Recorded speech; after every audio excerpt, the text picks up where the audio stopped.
जय माँ इंद्राक्षी जय अम्बे। इंद्राक्षी धाम में दर्शकों आप सभी का हम हार्दिक स्वागत करते हैं। आज के दिन जिन जातकों का जन्म दिवस है, मैरिज एनिवर्सरी है, उन सभी को हमारी तरफ से बहुत बहुत शुभकामनाएं।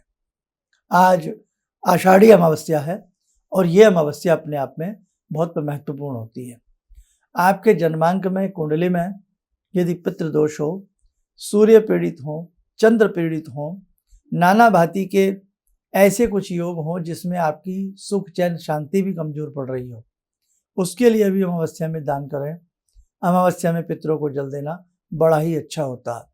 सारी बातें इस अंक में बताने वाले हैं और कल से गुप्त नवरात्र प्रारंभ हो रहे हैं। तो आइए पहले आज का हम पंचांग देखें। 5 जुलाई सन 2024, दिन शुक्रवार, संवत 2081, आषाढ़ मास, कृष्ण पक्ष, तिथि अमावस्या, नक्षत्र आर्द्रा, राहु काल 10:30 से 12, दिशा सूल पश्चिम दिशा। आषाढ़ी अमावस्या, आषाढ़ मास की अमावस्या में आप पितरों के निमित्त सफ़ेद वस्त्र जरूर दान करें। सफ़ेद टावल दे सकते हैं, सफ़ेद 5.25 मीटर, 2.25 मीटर वस्त्र दे सकते हैं, धोती कुर्ता किसी ब्राह्मण को दे सकते हैं, और नहीं तो एक रुमाल या एक छोटा टावल वाइट रंग का और वाइट रंग की कोई मिठाई आज इस अमावस्या में आप पितरों के निमित्त किसी भी नीडी पर्सन को या ब्राह्मण को मंदिर जाकर देवें। यदि ऐसा नहीं कर सकते तो आटे की कम से कम 11 लोई बना लें, छोटी छोटी आटा गूंथ लें। आटा जो गूंथें टाइट आटा गूंथें, बहुत ज़्यादा मुलायम ना हो। टाइट आटे में थोड़ी थोड़ी अंदर चीनी भर के 11 चीनी वाली आटे की पेड़ियाँ किसी गौशाला में अपने पितरों के नाम से जाकर के उनको खिलावें। बहुत अच्छा आपके ऊपर इसका इफेक्ट आएगा। आपके पितृ प्रसन्न होंगे, भगवती प्रसन्न होंगी, गौ माता प्रसन्न होंगी। ठीक है, चलती फिरती गाय कहीं भी नजर आ जाए वहाँ पर भी खिला सकते हैं, गौशाला में भी आप जाकर के कर सकते हैं। यदि ये भी संभव ना हो तो छोटी छोटी घर में ही 11 रोटी बना लें। कैसी?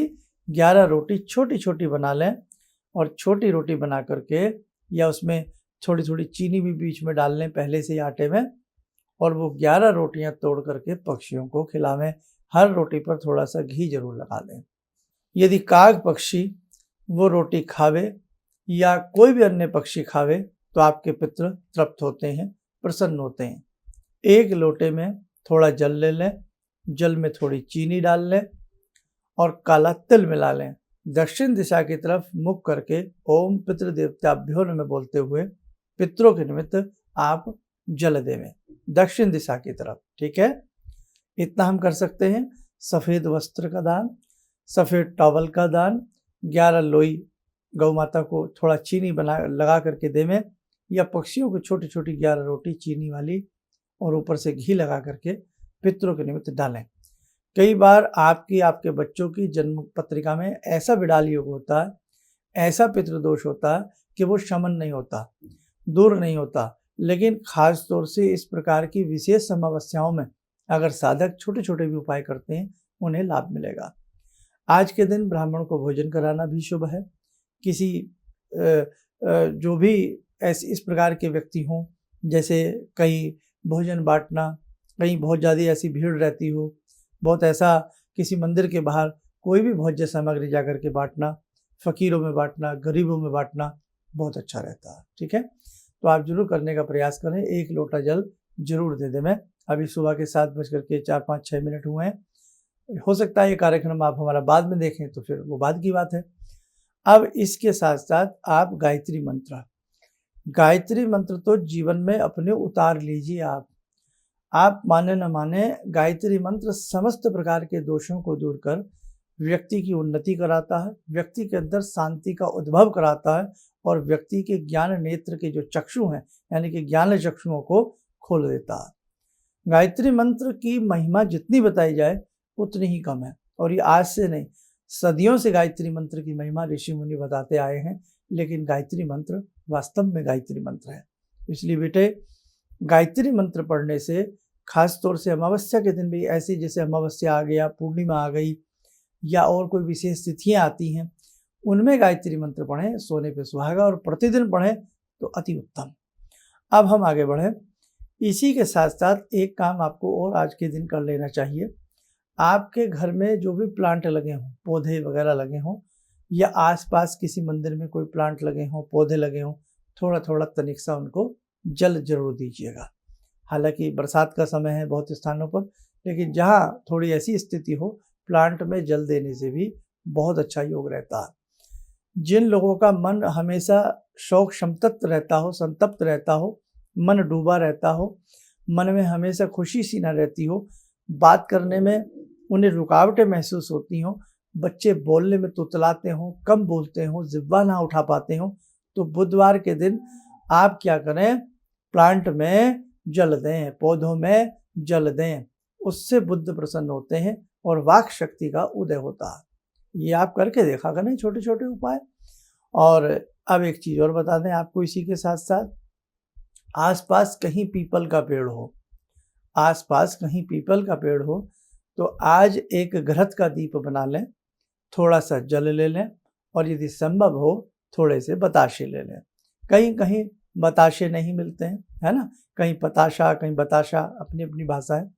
तो बताशे यदि आपको मिल जाए तो थोड़े से मुट्ठी भर ले में, और मंदिर जा कर के भगवान शिव को पहले, क्योंकि शिव मंदिर भी वहाँ आसपास जरूर होगा जहाँ पीपल होते हैं करीब करीब, तो 1 लोटा जल शिवलिंग पर चढ़ावें, 1-2 बताशा उनको अर्पण करके प्रणाम करें।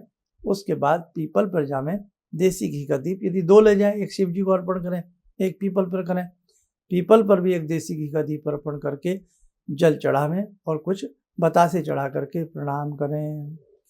आपको मालूम हो ना हो, लेकिन जो उस प्रकार से ग्रामीण आंचल से हैं, या जहाँ कर्मकांड की व्यवस्था बड़ी सुचारू रूप से की जाती है, तो वहाँ क्या किया जाता था, आज भी ये सब चीज़ें होती हैं कि जो मृतक होते हैं, मरने के बाद तो जैसे उसकी तेरहवीं चल रही होती है, या जो भी अपनी अपनी परंपराएं हैं, तो कहीं खजूर पर, तो कहीं पीपल पर, जब तक 13वीं के बाद शुद्धिकरण नहीं हो जाता, तो एक मटकी लटकाई जाती थी जल की भर के, और बड़ी आश्चर्यजनक बात होती थी, उस मटकी का जल भी कमज़ोर पड़ता था, कम पड़ता था। ऐसा नहीं कि वो मटकी जल चूस लेती थी, मटकी जल चूसने का भी एक समय होता। भाई आप फर्स्ट टाइम मटके में जल भरेंगे, जल कम हो जाएगा, सेकंड टाइम भरेंगे फिर कम हो जाएगा, लेकिन उसके बाद कम नहीं होगा, ठीक है। तो वो प्रतिदिन मटकी भी भरने की परंपरा रही है। लेकिन यहाँ जो मैंने आपको ये बताया, ये केवल पीपल का पूजन है, और पीपल के ऊपर बहुत अच्छे अच्छे शक्तियों का भी वास होता है। और ये तो कहानी किस्सों में भी आपने सुना होगा कि पीपल पर भूत रहते हैं, पीपल पर प्रेत रहते हैं। तो कहीं ना कहीं ये चीज़ें तो चलो बाद की बातें हैं, लेकिन पीपल पर शुभ और अच्छी शक्तियों का वास होता है। उनके निमित्त ये करके आए, उससे भी आपकी अमावस्या जैसी तिथियों में ये सब उपाय गागर में सागर होते हैं।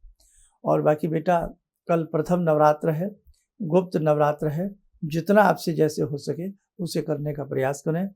गुप्त नवरात्र पे हमने आपको कई वीडियो दे दी हैं, वो देख लेना। और कल पहले नवरात्र भगवती ने चाहा तो हम आपको भगवती के 16 नाम, 32 नाम तो आपने सुने होंगे, 108 नाम भी आपने भगवती के सुने होंगे, 100 नाम भगवती के, 16 नाम, 16 नाम बहुत ही प्रिय भगवती के नाम हैं। इन नामों को सुनने के बाद भगवती बड़ा शीघ्र प्रसन्न होती हैं।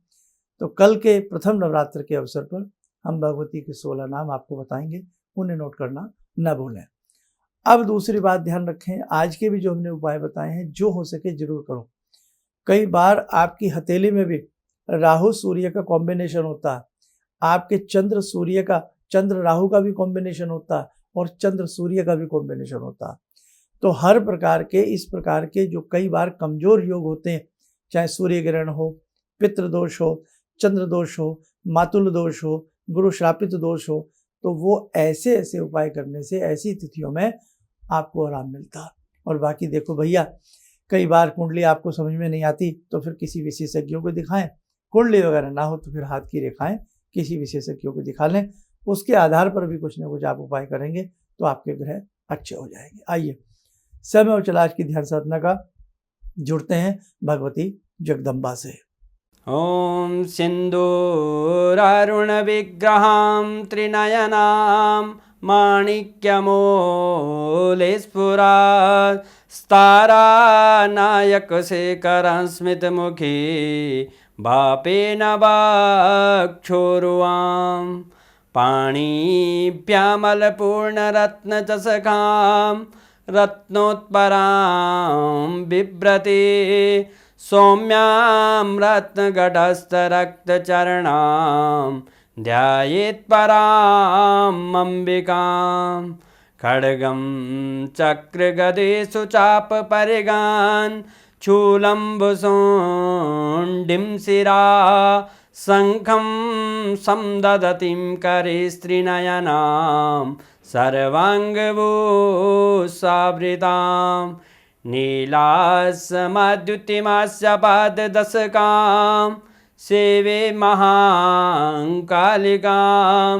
यामास्तो स्वपितैहरो कमलजो हन्तुं मधुं कैटवं विद्युद्दामसमप्रभां मृगपते स्कन्दस्थितां भीषणां कन्याविहकरवालखेटविलसा धस्ताविरासेवितां हस्तैश्चक्रगदाशिखेटविशिखां चापं गुणं तर्जनीं विप्राणामलिलात्मिकां शशिधरां दुर्गां त्रिनेत्रां भजे। कवच बना लें, ध्यान करें, जगदम्बा का शुभ आशीष हम सबके ऊपर बरस रहा है।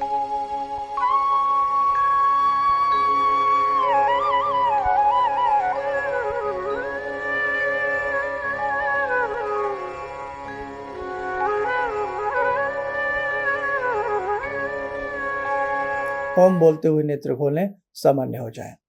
देखो साधकों, बहुत सारी ऐसी चीज़ें हैं आपको हमें करनी है। आगे जो है, जो गुरु पूर्णिमा आ रही है, तो गुरु पूर्णिमा पे क्योंकि बरसात बहुत है, बरसात का मौसम है, इसलिए पहले मन था कि गुरु पूर्णिमा पर सब लोग इकट्ठे हों, लेकिन थोड़ा सा बरसातों का समय ज़्यादा है, मानसून सब जगह ऐसा है, कहीं ट्रेनें विलम्ब हो जाएंगी, कहीं कुछ रहेगा, तो इसलिए बरसात का मौसम थोड़ा व्यवस्था को बिगाड़ता है।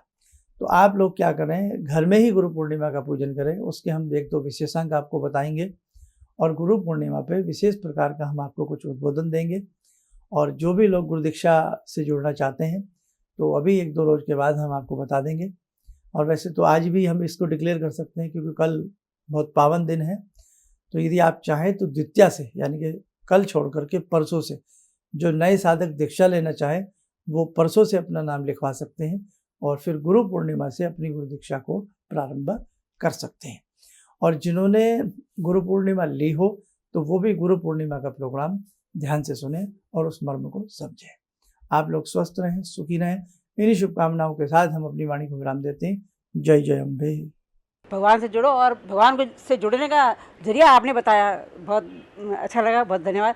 और सनातन धर्म को जिंदा रखने के लिए आप जो प्रयास कर रहे हैं बहुत सराहनीय है। हम लोग को मौका मिला है, हम लोग भाग्यशाली हैं जो आपके करीब आने का हम लोग को मौका मिला है। किसी भी समस्या के समाधान के लिए मिले प्रसिद्ध हस्तरेखा एवं वास्तु विशेषज्ञ प्रोफेसर धर्मेंद्र शर्मा जी से।